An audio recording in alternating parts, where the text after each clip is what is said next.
There continues to be a great deal of disinformation and outright censorship. Since our summit, the censorship, unfortunately, has gotten worse. Because of that, we've established a website, America's Frontline Doctors, where you can find the truth, where the truth is not censored. You can also follow most of us on social media. Today, we're going to bring you information about masks, about lockdowns, about, most importantly, early treatment, reasons to be optimistic. We're going to dispel the myths. I want to start with masks, and I start with this because there's a legal crisis, a constitutional crisis that we're not recognizing. And it is, to some extent, personified by the forced, mandated wearing of masks. Let's not tiptoe around the great big elephant in the room. The facts are actually not in dispute. Masks are completely irrelevant in blocking the SARS-CoV-2 virus. If you doubt that, you must watch the educational session that we've done about the myth of masks.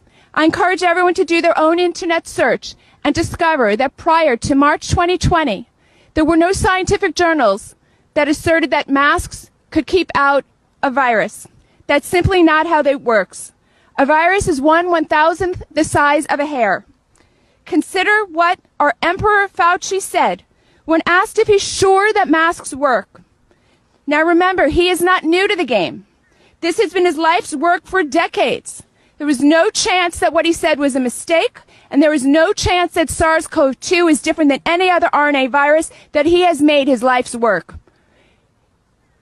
Dr. Fauci said, when you're in the middle of an outbreak, wearing a mask might make people feel a little bit better, and it might even block a droplet, but it is not providing the perfect protection that people think it is, and often there are unintended consequences.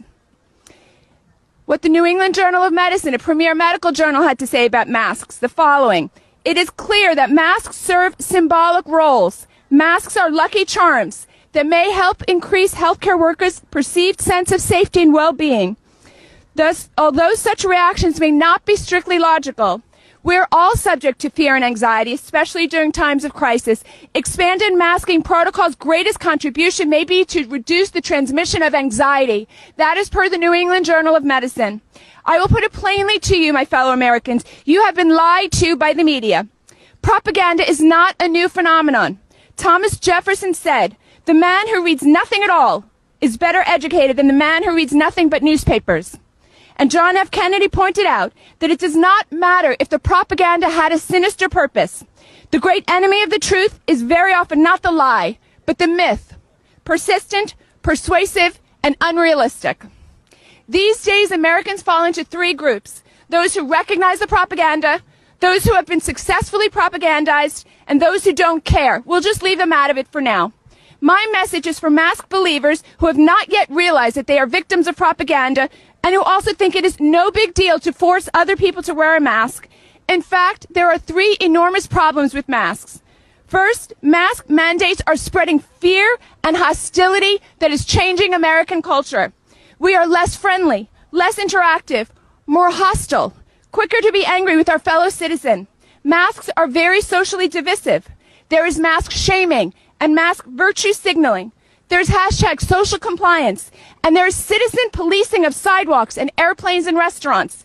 And in addition to hostility, masks bring a palpable sense of fear that is totally unwarranted by the facts. There are actual human beings who believe that others will be harmed if they don't wear a mask, and this is tragic.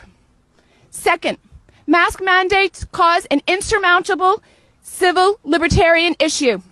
In the American legal system, the government cannot force a facial covering because all rights not expressly given to the government belong to the people. The government has neither common law nor statutory right to mandate clothing. Encroaching on a right that belongs to the people is extremely dangerous. One of our founding fathers, fourth President James Madison, said, "It is proper to take alarm at the first experiment on our liberties." We hold this to be the first duty of citizens and one of the noblest characteristics of the Revolution. The free men of America did not wait till usurped power had strengthened itself. Third, wearing masks is a national security issue. When most of the citizenry of our country can so easily be persuaded to do something that is so clearly against our own Constitution, our enemies certainly take notice. We are quite literally telegraphing our weakness and social divisiveness to our enemies.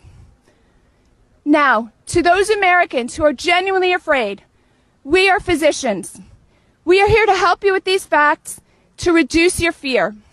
First, we'll do the facts, then the emotion, and then the call to action. The first is the facts. Notice that what the experts had said for months is wrong. There are not 2 million dead. Our healthcare system was not overwhelmed. There were 10 times the number of ventilators that we needed. Nearly everyone survives, and early treatment works. You must not ignore your own life experience. If all you had to do to stop a virus was hold a tissue paper to your face, your ancestors would have learned this centuries ago, and your grandmother would have taught you this. Second is the emotion. Consider that what President Jefferson said 200 years ago, that newspapers are propaganda, and also what President Kennedy later pointed out, which is that it does not matter if the propaganda is a myth or a lie. Kennedy said, the myth that is persistent and persuasive. Realize that just because you believe or feel something is true does not make it true. There has been a massive propaganda campaign to get you to believe something, but you have it within your power to dismiss the propaganda. A simple internet search reveals that no scientist ever believed a mask, let alone a bandana, was relevant against a virus right up until COVID-19. The myth of masks came from politicians, and when something happens in politics, you can be darn sure it's done for another purpose. Third, a call to action. To the mask believers who have been angry at people who won't wear a mask, I call on you now to double your anger, but direct your anger toward those people who have lied to you. It is the people who are angry who have the power to fix the social divisiveness. We need you to put your anger squarely where it belongs. Unleash all of your fury on the professional media complex that has lied and lied and lied to you. And the final call of action to all Americans. So-called experts keep telling you that a bandana can stop a virus that is 1,000 times smaller than a hair. How stupid do you think we are? To all Americans, we say, we will be fooled no longer.